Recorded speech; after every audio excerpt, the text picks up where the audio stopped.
We're going to do something brand new this week. There's a lot of different pieces of news out there this week, so instead of focus on a couple, we put a bunch in this fishbowl. We're going to play a game called Fortune Fishbowl. We're going to pick out, read the story, and then give our takes on it. So why don't we, ladies first, and why don't you kick us off? All right. First question, VW and U.S. officials have reached a deal to buy back cars that evade emission rules.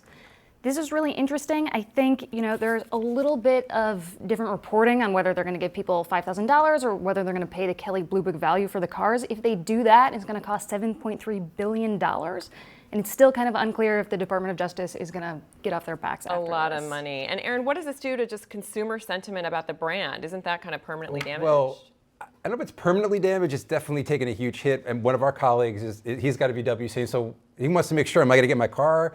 Are they going to buy my car back from me? What am I going to get? Right. So there's still confusion out there among VW consumers about what they're going to get. And oh, by the way, Mitsubishi is going to have to do the same thing. Right, they just got out. The stock was limit down today in Japan. It's a nightmare for them. But these companies were cheating, right? Yeah. And so you can't feel too bad for them. Yeah, okay, next question. All right, next question. I'm going to remove this one since we already took that right. one. Let's keep it on the table. Good idea. Keep it on the table. Okay. UnitedHealth plans to exit Obamacare health exchanges in most states.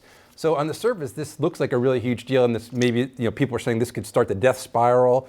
But Lauren Lorenzetti, who's one of our colleagues, wrote a piece about this, noted that this was never UnitedHealthcare's core competency. So they were sort of dabbling in this thing, and it's not as huge of a deal. If Aetna were to do this, that would be a real problem for Obamacare. But she thinks it's limited in scope, even though on the surface it looks like a huge deal. Interesting. Ann, what's your take? I think that's a great point. I think, as she pointed out in her story, they had maybe 800,000 people in that program. They have 47 million people drop in the totals. bucket. It's just a drop in the bucket for them. And they're not pulling out completely. They're still sticking around and kind of figuring out how to make the model work. Yeah, I think that's for UNH, they're still trying to figure out how to make this work because they were not deeply involved in Medicare programs. So again, it's not their core competency. Right.